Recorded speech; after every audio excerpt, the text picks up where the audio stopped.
Am Weihnachtsmarkt in Pfarrkirchen, von dem der hiesige Bürgermeister Gwies sagt, dass er der schönste und der größte weit und breit wäre, trifft man viel geschlägige Leute.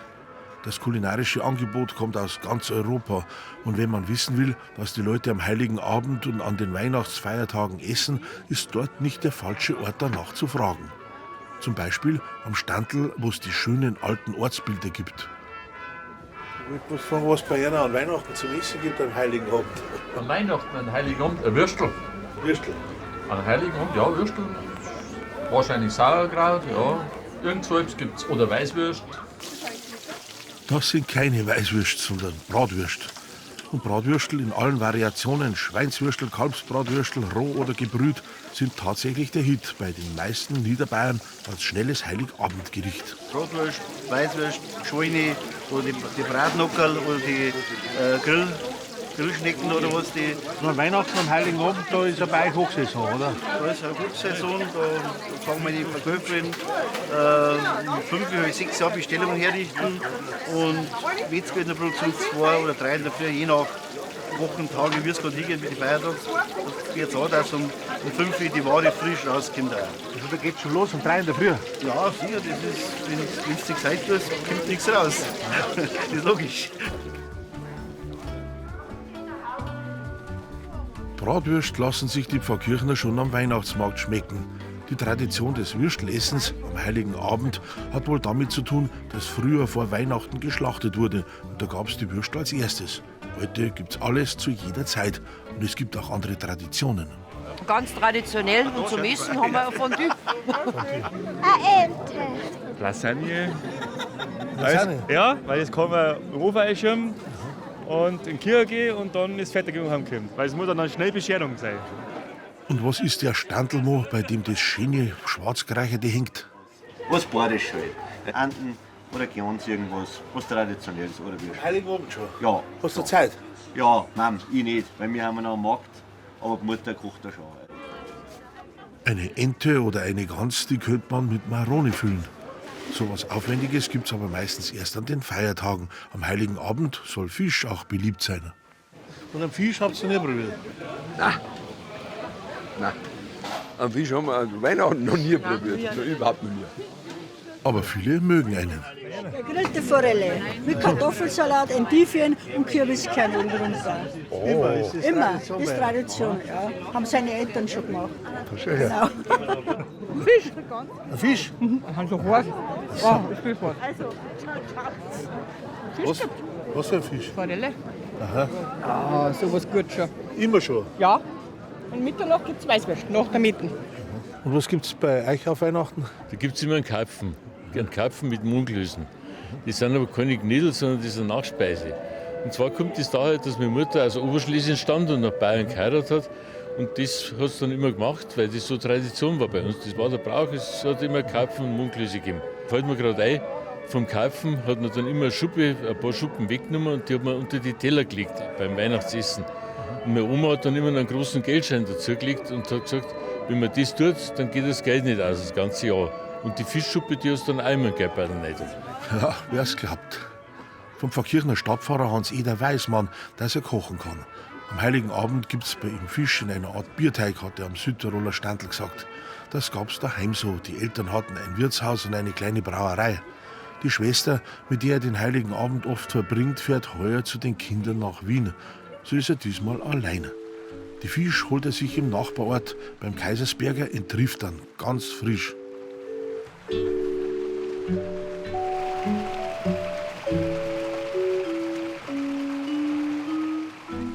Beim Fischzüchter gäbe es auch Karpfen und Saiblinge, aber der Stadtpfarrer nimmt wie immer Forellen. Es sollte nicht zu groß sein, weil mein Pfann nicht so groß ist. Ja, das werden wir schon zusammenbringen dann. Ja. Aber sonst einmal, Ja, das Paar passt schön in eine Pfanne. In der Pfarrhofküche hat Hans-Eder gezeigt, wie er die Fisch macht und erzählt, wie es bei ihm ist am Heiligen Abend.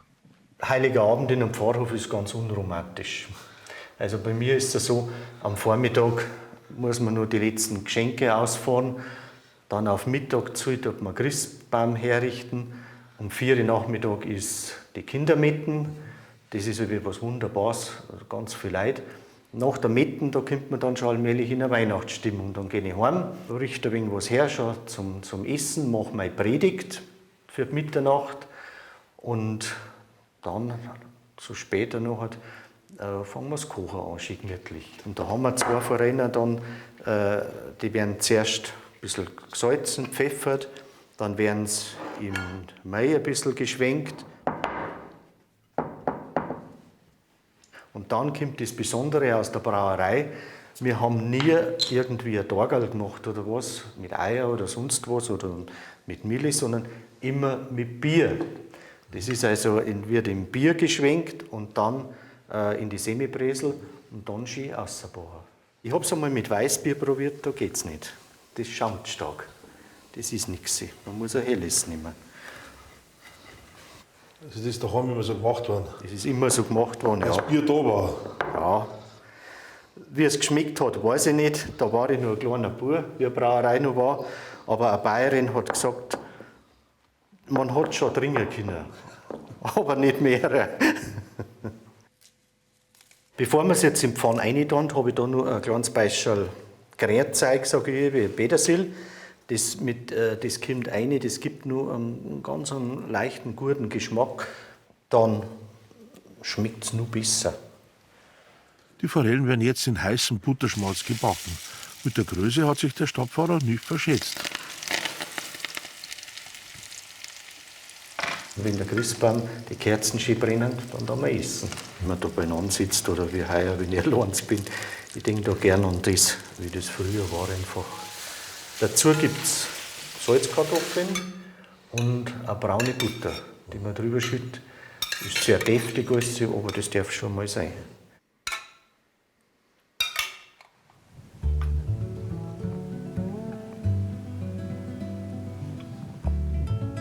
Wild steht ganz hoch im Kurs zum Fest, zu dem auch die Bäume draußen einen ganz natürlichen Weihnachtsschmuck tragen. Und beliebt ist das Großgeflügel, Truthühner, Enten und Gänse. Die Tiere haben jetzt das richtige Gewicht erreicht. Gans steht etwa in Bad Birnbach beim alten Weißbräu schon seit Martini und Kirchweih auf der Speisekarte. Auch das Gans-Ragout oder Ganserljung mit Kartoffeln oder Knödeln und nicht nur der Gansbraten.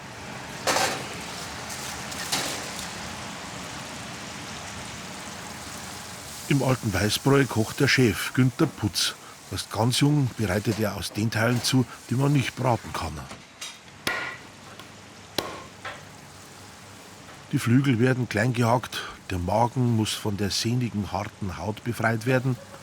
Das Herz gehört auch zum Gänseklein. Die Leber nicht, die wird extra gebraten. Das Gansjung muss jetzt sauer eingelegt werden. Essig dazu. So, und ein bisschen Rotwein. Lorbeerblätter, Nelken, Piment, Pfefferkörner, Wacholderbeeren, die üblichen Gewürze für Saures halt braucht er. Zitronenschale noch. Und heutzutage alles mit Ingwer. Zusammen mit Zwiebeln, ein paar geschnittenen gelben Rüben und Lauch muss es nun ziehen. So, glaube ich, haben wir alles. Nach einem bis mehreren Tagen wird das gebeizte Fleisch im abgeseiten Sud weich gekocht. Mindestens eine Stunde lang. Wunderbares Fleisch ist das da. Gleich mal probieren, wie es schmeckt. Super, super im Geschmack. Das nehmen wir gleich so auf den Teller mit dem Bohrling. Weil ich meine, das bleibt fieseln. Weil da schmeckt es viel besser, wenn es so vom Bohr runterkommt. Und wunderbar. Mit Butter hat Küchenchef Günther Putz jetzt nicht gerade gespart. Ein halbes Pfund war das. Aber er muss ja die Einbrenne nicht nur für das Jung von einer Gans, sondern gleich von mehreren Gänsen anschwitzen. Da braucht er auch viel Mehl. Also ich mache so richtig so Kastanienbraun, damit du eine gescheite Farbe in der Soße drin hast. Dann. Ja, so langsam wird schon. So, das nehmen wir dann reinrühren. Muss ein bisschen aufpassen, weil das spritzt recht.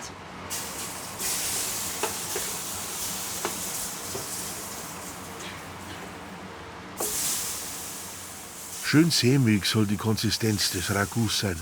Das Grün wird zum Garnieren der Kartoffeln und Knödel gehackt.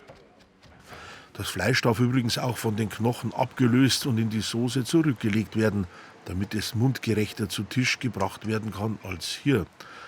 Aber der Küchenchef hat's gesagt, die Leute mögen die Knochen abfieseln, auch beim Gansbraten.